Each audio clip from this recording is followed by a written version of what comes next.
হ্যাঁ, আমরা একটু ঘুরে, ঘুরে দেখেছি। তাছাড়া একজন লম্বা মতন মানুষ দেখলাম। তো ওগুলো দেখে অনেক ভালো লেগেছে। নাগরদোলা দেখলাম। তো সবকিছু মিলে ভালো লাগছে। আজকে ১ম দিন এসেছি বন্ধুদের সাথে। এখন তো সবাই আমরা মানে বিভিন্ন বিশ্ববিদ্যালয়ে পড়ছি। তো অনেকদিন পর কলেজের বন্ধুদের সাথে দেখা করতে এখানে আসা। তো বেশ ভালো লাগছে। মনে হচ্ছে যে আমাদের যে সংস্কৃতি বাঙালির সেগুলোর ছোঁয়া পাচ্ছি। অনেক হাতের বানানো বিভিন্ন রকমের স্টল দেখতে পাচ্ছি হাতের কাজের। তো ভালো লাগছে বেশ। গ্রামে ঠিক পহেলা বৈশাখ আসলে যে মাটির পুতুল দেখা যেত, এখানে কি আসলে দেখতে পেয়েছেন কিনা? হ্যাঁ, আমরা একটু ঘুরে, ঘুরে দেখেছি। তাছাড়া একজন লম্বা মতন মানুষ দেখলাম। তো ওগুলো দেখে অনেক ভালো লেগেছে। নাগরদোলা দেখলাম। তো সবকিছু মিলে ভালো লাগছে। আসলে গ্রামে ঠিক যেইভাবে পহেলা বৈশাখটা সেলিব্রেশন করা হয়, আমাদের শহর থেকে কি আমরা অনেকটা পিছিয়ে কিনা?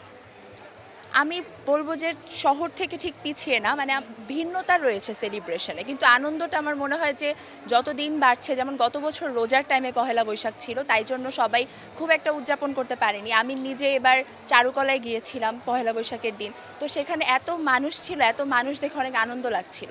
তো আমার মনে হয় যে গ্রামের লোকের, মানে গ্রামের যারা আছে, আমাদের দাদা দাদি, নানা নানির যে আমলের, তারা যেভাবে সেলিব্রেশন করতো আমরা একটু ভিন্নভাবে করি, কিন্তু আমাদের আনন্দটা একই আছে।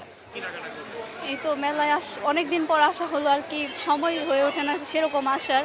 তো অনেক ভালো লাগতেছে এখানে এসে, যে শহরের যে আসলে একক্লান্তি একঘেয়ে জীবনটা, এটা আর কি এখন এখানে এসে ভুলে গেছি। আর সবাই মিলে আমরা ফ্রেন্ডসরা একসাথে আসছি আর কি, অনেকে তো ভালো লাগতেছে অনেক। ওভারঅল সব কিছুই অনেক ভালো, অনেক এনজয় করছি। মেলায় আসলে সবচেয়ে বেশি কি কেনাকাটা হয়? তো আমরা তো আসলে মেয়েরা তো বেশিরভাগ যে কসমেটিক্স আইটেমের দিকে ঘুরি, যে কানের দুল, তারপর এখানে অনেক ধরনের চুড়ি আছে, সুতার কাজের চুড়ি, তারপর অনেক সুন্দর সুন্দর শাড়ির কালেকশন আছে অনেক। মানে তাঁতের যে জিনিসগুলো দেখলাম এগুলো অনেক সুন্দর, হাতের কাজের জিনিসগুলো মানে অনেক ভালোভাবে ফুটিয়ে তুলছে তারা। আসলে এগুলো তো নরমাল সময় আসলে দোকানে কিনা যায়, কখন আসলে দাম, কোথায় বেশি দাম মনে হয়?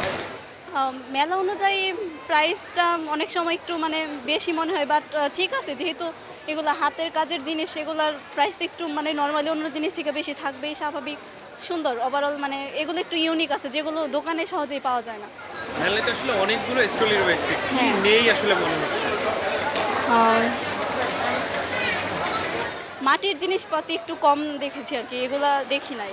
হাতের কাজের জিনিস দেখেছি, মানে ওইদিকে একটা দোকানে দেখলাম যে অনেক নকশা করা অনেক জিনিসপাতি, মানে নর্মাল বোতলে নকশা করে অনেক সুন্দর করে ফুটাই তুলছে, বাট মাটির জিনিসপাতি সেরকম দেখিনি। আসলে 4 দিন আগে, এখনো পয়লা বৈশাখে ড্রেস পরে ঘুরছেন, কতটা ধারণ করতে পারছেন? না, আসলে পয়লা বৈশাখের দিন বের হওয়া হয়নি, তো ভাবলাম আজকে ফ্রেন্ডকে নিয়ে একটু বের হই। লাস্ট দিন যেহেতু মেলার আজকে। কেমন লাগছে মেলা আসলে? ভালোই লাগছে, ভাবছিলাম অনেক বেশি ভিড় হবে, বাট এসে দেখলাম অত বেশি ভিড় না, মেবি সকাল তার জন্য। মেলাতে আসলে সবথেকে বেশি কি কিনতে পছন্দ হয়? ফুড আইটেম, মানে অনেক ধরনের খাবার থাকে না আলাদা সাইড, মানে যেগুলো সচরাচর আমরা যেখানে পাই না, বাট মেলায় থাকে না অন্য অন্য কী বলবো জেলার ফুডগুলো যেগুলো আনে, ওগুলো টেস্ট করতে ভালো লাগে। আচারের দোকানে গিয়ে কখনো আচার না কিনে অনেক আচার টেস্ট করা হয়েছে কিনা? না না, আচার অতটা পছন্দ না, তো এই জন্য কখনো যাওয়া হয় না, আচার কেনা হয় না। মেলায় কাদের সাথে ঘুরতে আসতে সবচেয়ে বেশি ভালো লাগে? ফ্যামিলির সাথে। কেন? ছোটোবেলা থেকে আব্বু আমার সাথে হয় কি, মানে সকালবেলা উঠে রমনায় চলে যেতাম, বাট এই বছর আসা হয়নি, মানে যাওয়া হয়নি, এর জন্য আর কি একটু মন খারাপ লাগতেছিল যে এই বছর মানে আমার লাইফে ফার্স্ট টাইম আমি পয়লা বৈশাখ ঘুরতে বের হইনি। তো ভাবলাম আজকে একটু ফ্রেন্ডে নিয়ে বের হই।